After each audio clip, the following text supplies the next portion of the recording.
Well, again, another book that's $3.99, that's 32 pages, is Red Hulk. Is not going to be $3.99. All right, this book should be given out for free. First of all, because this is the worst comic book. I'm going to go ahead and say it. We might do a year-end review thing, but I'm going to go on record and saying that Hulk Red is the worst comic book of the year. Okay, the worst comic book I ever read, was Superman Batman #7. That was also written by Jeph Loeb. And it was said to be penciled by Pat Lee, but we all know that Pat Lee doesn't really draw anything. Yeah, Pat Lee doesn't draw anything, but right. That comic, Superman Batman #7, was the worst comic I've ever read. And this comic is almost, it's right there. It takes you 2 minutes maximum to read an issue of Hulk Red. And I don't even feel like I'm getting $2.99's worth of value out of it anymore. And I had to stop buying it. I love Ed McGuinness, but the writing was so bad, it didn't warrant. But now they're going to charge you $3.99 for it. Hey, Marvel, Jeph Loeb fucking sucks, okay?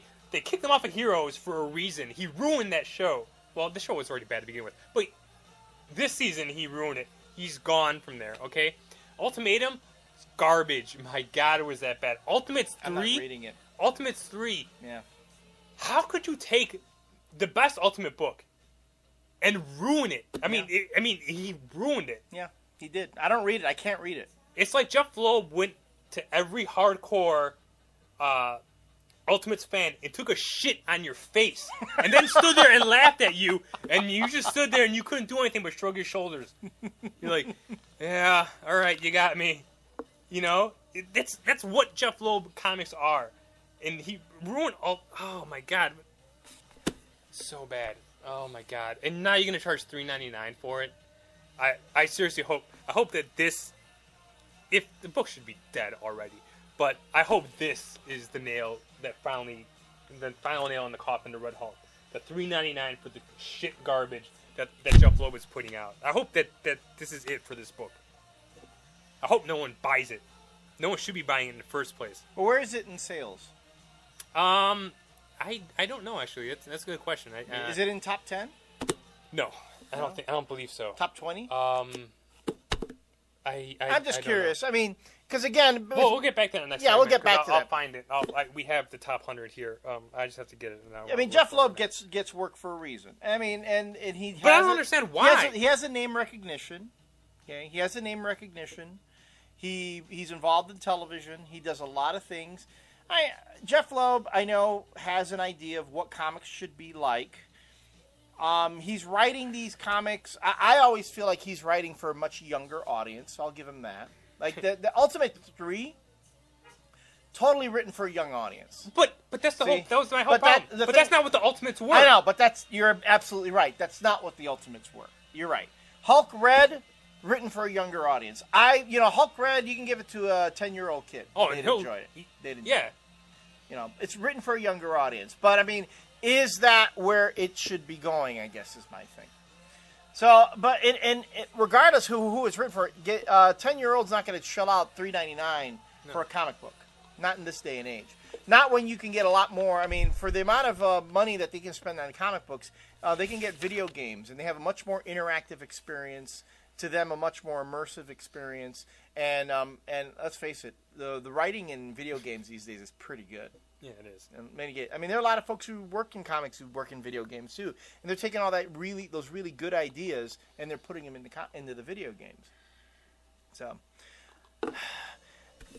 again, Marvel, someone explain why these books are costing so much now. I'd like someone to say it. And again, this other retailer I spoke with, who echoed many of the same sentiments that you gave me, said Marvel never explains what they do. They don't. They just do it. Yeah, they never explain it. They feel like they don't need to explain it. I know. They act like they don't need to. It's like the friggin' George Bush administration that basically did whatever they felt like. And we all know what's happened to that administration and where it's headed right now. And I don't want to lend the same sort of weight and seriousness to comic books that, let's say, the White House has. I mean, these are, in the end, they're just comic books. But You know, to quote Keith Giffen. But this is something that, you know, people invest a lot of time and in the end a lot of money. And if you're going to be, I'm sorry, you're going to be gouging people for comics, you know, you should at least offer the reasons why. Especially in this fucking economy. In this economy, you have to offer to people why it is that this hobby is becoming so expensive. Because you're going to drive readers away that way. No. Well, we talked about this before last time we bitched about Marvel, and I just think it's just milking the core audience for more money. More money. Because they're going to buy comics no matter what. Yeah. But they're not going to. They don't care about bringing anybody new in. No. They don't care about keeping those people in. Yeah. I don't know. I mean, over the last few years, Marvel's picked up a lot of casual fans with Civil War and stuff like that, and they've stuck around for it. But you know what, man? For $4, I don't think they're going to stick around. No, it's not going to happen. Readership's going to drop. It's harder to pick up casual fans when they have to make this much of an investment, which kind of irks me because, you know, as a writer myself in books, you know, no one's going to want to pick up a book by me if it's going to cost that much. No, asking $350 is too much. I think for a book that you write. No, really, no. I think $350. I agree. I think $350 is a bit much too. I think $350, $299 to me is kind of that breaking point. I think you kind of really need to stay somewhere in there because it's really difficult to attract new readers. When I mean, gee, money, Christmas. I mean, you don't even pay this much for a cup of coffee at Starbucks, and that is the ultimate indulgence, if you ask me. You know, caramel macchiato at Starbucks, man, I gotta really want it to get one, because I won't pay that much for Starbucks, and yet now it's like the dealer hitting up the druggies for even more. You know? Yeah, and you're gonna pay it. And they're gonna pay it. That's sad. Well, that's that for this topic, and we hope to see you in the next.